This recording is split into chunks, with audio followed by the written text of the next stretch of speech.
Eu sou o Vilto Reis e hoje eu vou falar sobre uma das perguntas que eu recebo bastante. Pô, Vilto, eu escrevi esse conto aqui, onde é que eu publico? Pra onde que eu mando? O que eu faço com esse negócio que eu escrevi? Ou então, pô, já venho escrevendo há algum tempo, já tenho um volume de contos, já tenho um romance que eu finalizei. E é claro que finalizar a gente nunca acaba, né? A gente sempre tem uma revisão ou outra pra fazer. O que eu faço com isso que eu escrevi? E também se vale a pena publicar ou não pela internet. E bom, essa é a primeira coisa que eu vou responder. Pode valer a pena. Não quer dizer que vai valer a pena.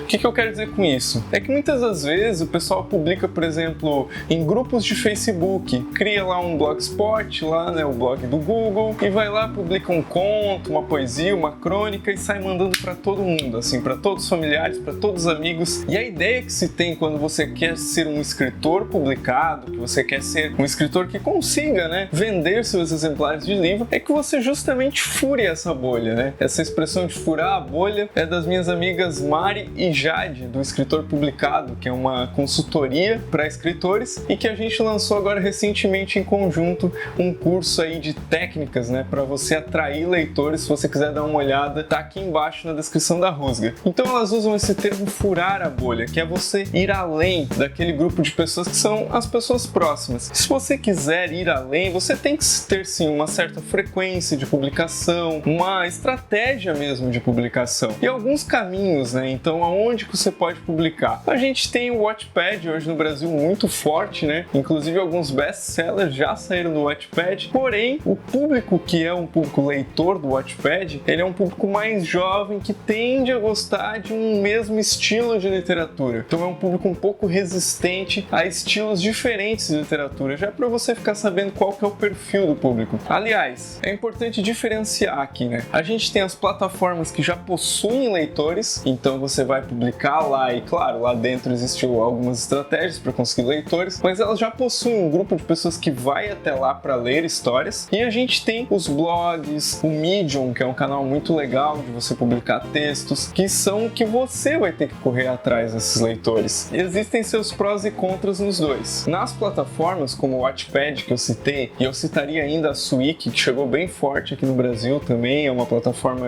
que vem da Europa, se eu não me engano da Holanda, e que agora estão desenvolvendo uma estratégia, vindo para o Brasil, criando concursos com uma certa frequência. A Suic, então, ela ainda está descobrindo, né, qual que é o público dela. Não só isso, quem vai publicar na Suic também está descobrindo quem que é o público. E talvez para quem escreve assim uma coisa que foge do Young Adult, que foge daquela fantasia mais adolescente, eu recomendaria ir mais pro Suic. E se você já escreve dentro desse estilo, então ir pro Wattpad. Aí talvez você esteja dizendo, Vilto, mas o que eu escrevo não tem nada a ver com isso aí que você falou. O que eu escrevo é uma coisa um pouco mais, uma literatura de linguagem, uma coisa mais, eu diria que um texto não tão transparente, um texto mais opaco, em que a beleza da história tá no jeito que eu conto ela. Enfim, é uma outra abordagem, né? Talvez para você essas plataformas realmente não sirvam. O que você deve fazer é pensar em pegar talvez um Medium. O Medium, ele tem como grande pró ter um público já um pouco mais velho, um público geralmente que um leitor que é mais exigente. Então talvez o seu público esteja mais habituado ao Medium. Por outro lado, se você é uma pessoa, por exemplo, que é realmente influente dentro de um certo nicho de pessoas, vou aqui, né, exagerar e brincar um pouco, digamos que você é um motociclista muito conhecido, ou você quer escrever aventuras de motociclismo, provavelmente você não precisaria nem ir para nenhuma dessas duas plataformas, nem ir para o Medium. Você poderia publicar num qualquer blog ou numa página de Facebook e fazer com que esses textos chegassem ao público direcionado para aquilo que você escreve, já que você estaria escrevendo dentro de um nicho. Vamos supor que você fosse alguém muito influente, um professor acadêmico. Provavelmente também você seria uma pessoa muito conhecida e você ganharia uma certa vantagem aí. E aí entra uma coisa muito importante quando a gente está falando já de nicho, né? Que é você se tornar uma autoridade naquele assunto. Digamos que você vai escrever sobre um tipo de narrativa específico. Ah, eu gosto de escrever sobre literatura infantil, eu gosto de escrever livros infantis. Estou dando um exemplo. Nunca escrevi um livro infantil, nem uma história infantil. Então você vai ter que se tornar uma autoridade dentro daquele nicho. Um caminho possível, talvez, para você se tornar uma autoridade, seria você criar uma página ou criar um grupo no Facebook onde se discutisse assuntos relacionados ao cotidiano da criança. E aí você poderia pesquisar isso em outros sites, trazer isso como ponto de discussão, até que um dia chega lá você e diz, eu sou um escritor de livros infantis e tá aqui, eu acabei de lançar esse livro, eu tô criando uma promoção especial para vocês que me acompanham aqui há algum tempo, que já estão engajados aqui nessas discussões que a gente tem aqui. Seria uma ótima estratégia, porque as pessoas, elas te reconheceriam como alguém referência naquele assunto e automaticamente estariam interessados em, talvez, não só com o livro, talvez até outras coisas, adquirir algo que fale no mesmo sentido daquilo que você é considerado uma referência. Além das plataformas, blogs em geral, que a gente já comentou, uma coisa que eu recomendaria vocês ficarem muito ligados são as antologias que as editoras fazem. Antologia, para quem não sabe o que é, para quem não está habituado, é uma seleção de textos.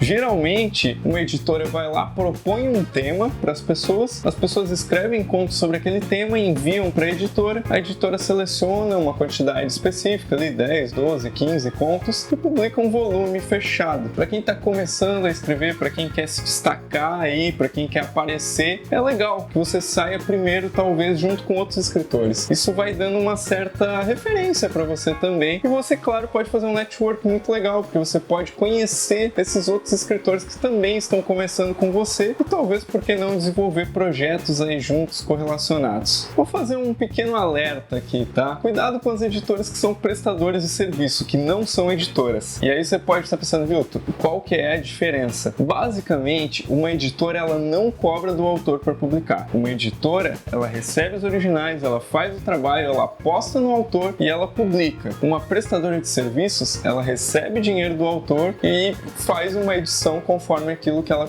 negociou com o autor. E aí entra uma outra questão que é muito importante aqui. A editora, ela tá compromissada em vender os seus exemplares. Por quê? Porque ela apostou em você e para ela tirar o dinheiro que ela investiu, ela precisa vender. Então ela vai correr atrás. E é o grande desafio hoje para você se vender livros no Brasil, é você conseguir uma boa distribuição e uma boa divulgação. E a prestadora de serviço, ela vai pegar, vai entregar aquilo que vocês combinaram, vamos supor 500, 1000 exemplares, 1500 exemplares, vai jogar na sua mão e vai dizer, se vira. A prestadora já ganhou o dinheiro dela, entendeu? Então essa diferença, se eu fosse vocês, eu ficaria bem atento. E em antologias isso aparece bastante. Tem editoras que fazem antologias, tem prestadores de serviço que fazem antologias. Eu não recomendaria que você entrasse uma antologia com a prestadora de serviço. Tem um outro porém. Aí você vai dizer, viu, que você não defende a autopublicação? Muito pelo contrário, eu sou a favor da autopublicação. Grandes escritores, o seu primeiro livro foram autopublicados, foram bancados. Então muitas das vezes é um caminho que você tem aí. Só que você tem que estar ciente que você vai ter que fazer tudo. E fazer tudo é correr atrás, vender, distribuir, enviar, divulgar. E é coisa pra caramba. Assim, se você não é nenhum profissional que já trabalhou dentro da editora, é um pouco complicado de você fazer tudo. Talvez valha a pena então você contratar alguém para fazer determinadas etapas. E aí o preço do negócio vai subindo. Eu posso até fazer um vídeo, se vocês acharem interessante, explicando como autopublicar um livro. Eu acho que seria um tema interessante também. Até mesmo a editora Nocaute nasceu dessa forma, né? A gente fez uma campanha de financiamento coletivo no Catarse para publicar o livro Um Gato Chamado Borges, que é o meu primeiro romance, e para começar a editora. A editora está indo para o seu quarto ou quinto livro já e nasceu dessa forma, entendeu?